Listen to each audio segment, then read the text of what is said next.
this time, I will call to order the Stillwater Economic Development Authority meeting for February 10th, 2025. Trustees, action on the consent docket. Mayor, I actually have one correction to those proposed minutes. Just need to get there. Taking them out of order just for you. It's okay. Okay, requesting one correction. City Manager Brady Moore's title in connection with the Trust Authority should be General Manager. So with that proposed correction, I would recommend approval of the minutes. Trustees. I move approval of consent as amended. Second. We have a motion and a second to approve consent as amended. Please vote.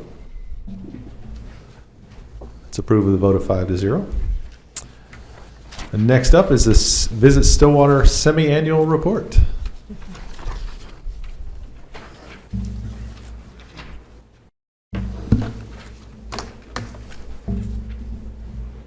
Good evening. Thank you all for allowing me some time to spotlight some of the accomplishments the first half of the fiscal year for the Visit Stillwater team.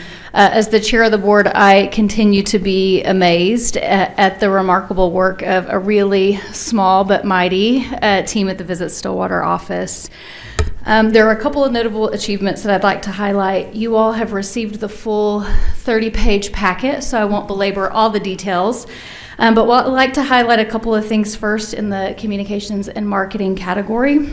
Several things that we do on a regular basis, daily, in fact, just to call your attention to the community calendar, which we update daily and on regular occurrences. The website and microsites have received over 500,000 page views. Each day we post at least one social media post. In fact, our Facebook has reached just under 4 million impressions with over 40,000 followers, which means probably a lot more to the students that are here than those of us who are not quite as acquainted with the social media activity. Our very own Christy Morrison is also the co-host on TV 31's The Morning Edition to spotlight events and activities and businesses.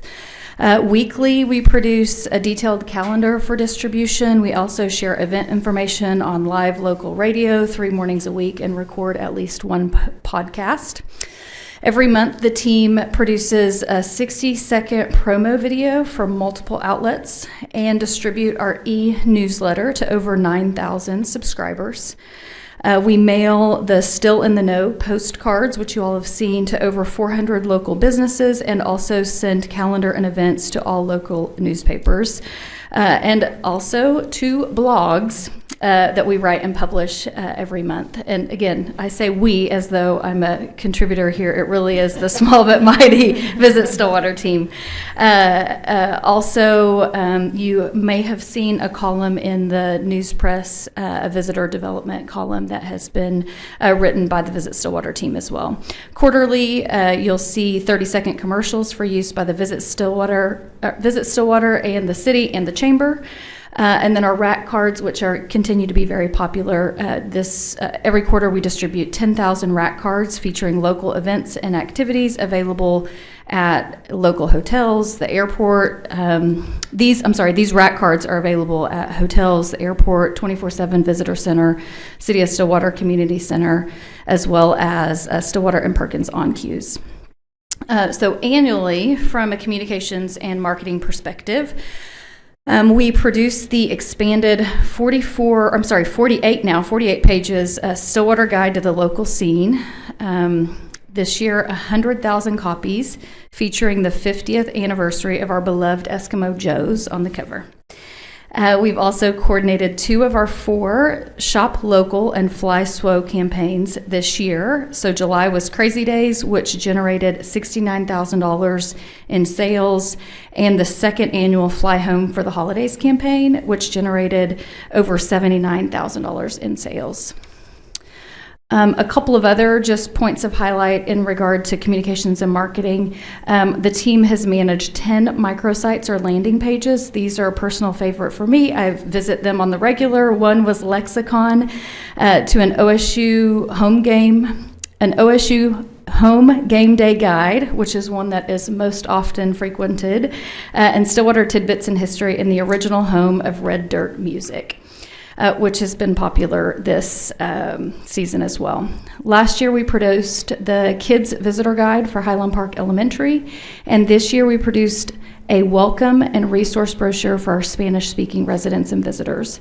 As you all know, we maintain the visitor stands at the Stillwater Regional Airport and also provide the most beloved free gourmet coffee bar for our outbound passengers. The Fly SWO is consistently promoted within all of our marketing efforts, and then we've enhanced some partnership there, as I'm sure you all have seen over the course of this year, and we feel really proud of that partnership. In addition to that, our team has sponsored and assisted with planning many community-wide events, including Boomer Blast, Draft Horse event at the Payne County Fair, Holiday Parade of Lights, the 24-foot lighted Christmas tree, our Holiday Heroes and Drone Show, Lake McMurtry's Lights on the Lake, and Martin Luther King Jr.'s commemoration event, and all of the Downtown Association and Stillwater Children's Museum as well. This year we had the opportunity to partner with OSU Athletics to spearhead a new initiative, Orange Glow, which is a new OSU tradition, and you all may have seen that we handed out 200 orange light bulbs and recognized businesses and individuals who changed their lights to orange to celebrate the kickoff of a football season. Also, we had an inaugural this is a tongue twister, inaugural winter window decorating contest and had over 20 businesses sign up to participate. Last but certainly not least, on the sales and service side, a couple of notable facts that you may have seen in your packet. So far this year, we have already approved over $71,000 in grants and sponsorships, which is estimated to yield 25,000 plus visitors a day, 10,000 plus overnight visitors, and more than $2.7 million in visitor spending. Also, we provided assistance so far this year at 554 events, which equated conservatively to a little over $424,000 in services provided. Also, a highlight you can take with you as a good note, I'll leave you with this. In December, the visitor tax was trending 115% ahead of the previous year and is currently sitting at 65% of the same time last fiscal year. And this equates to a little over $500,000, a little over $500,000 for the development and maintenance of visitor development and quality of life amenities. Right before this, I think Christy said, in fact, that really mid-year, we're further along than where we were for the whole year last year. So that's a really great place to be. Another just quick fact, our lodging information for hotels and short-term rentals is in a little bit different format this year, and it's provided by Zartico, and it is based on actual transactions rather than self-reported. So with actual transactions from Zartico, we know that 41% of the devices in Stillwater came from visitors, and 40% of the spend came from visitors. And the average daily spend by visitors was $280. I say that as my data counselor Hawkins here would like the data. That concludes, you bet. That concludes our report, but I'm happy to answer any questions that you have. Thank you, Blair. Trustees? I will say that data was really cool to see. That was really, it'll be so interesting to watch that kind of trend coming in consistently with that same metric to really start to understand the impact of all the work that is happening in Stillwater and just the trends of all of that.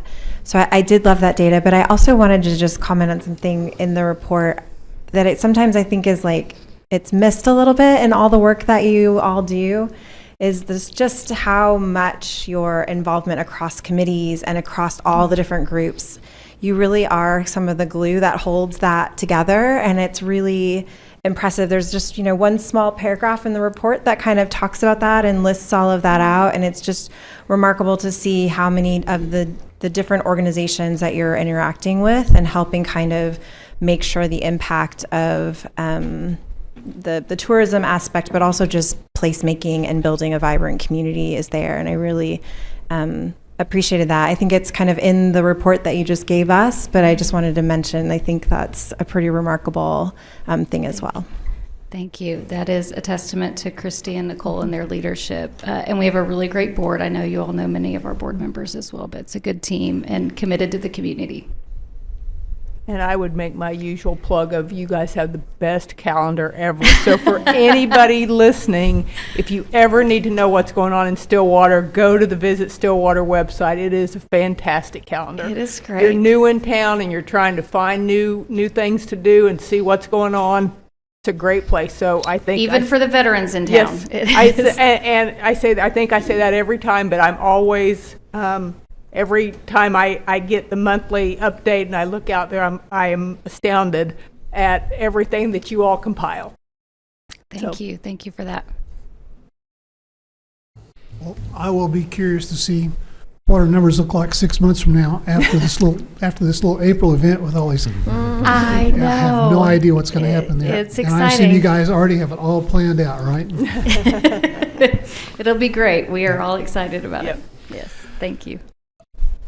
To that effect, I mean, I know there's mention here of the microsite around the Boys from Oklahoma event, and for Yes. people who are coming into town, that's going to be a big deal for us to communicate to them where they can park, all of that sort of stuff. And so really appreciate the fact that we're going to have that information consolidated in one place, and we'll be sending a lot of people to that site. I am sure. I'm really excited about this Zartico data in here, and I look forward to working and talking to Christy more about those numbers and refining that, because I love to see those numbers, and I'm really interested to see how they change.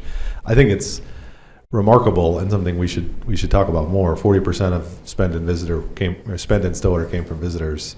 I think we kind of know that anecdotally in a lot of ways, but that's a big deal, because those people are not here all the time. They're not here driving on the roads every day like I am. Yeah. But their money is going to fix the same roads that we're driving on. And the more we can bring those dollars in from other places, the more, the farther they go for our residents to see improvements that they didn't have to pay for themselves. And that's a huge, huge deal. That's one of the reasons we invest money in destination marketing, to make sure that we're bringing those people to town. And to be able to see those numbers and to kind of keep some track on that, to see how well we're doing that, is going to be really exciting. So I appreciate you guys adding that to the report. Yes. Thank you. I was going to just add there too, with that data, there was some short-term rental data in there as well, that hopefully, I know that's been a bigger discussion in the community, and we've had a special session about it at council. So hopefully that's information that I'm sure is being shared, but hopefully we're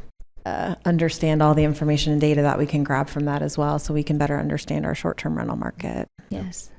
Thank you. Thanks so much. Thank Appreciate you. you being here. All right. Any reports from the officers of the board? Is there a motion to adjourn SETA? So moved. Second? A motion and a second to adjourn Stillwater Economic Development Authority. Please vote. This meeting's adjourned with a vote of 5-0.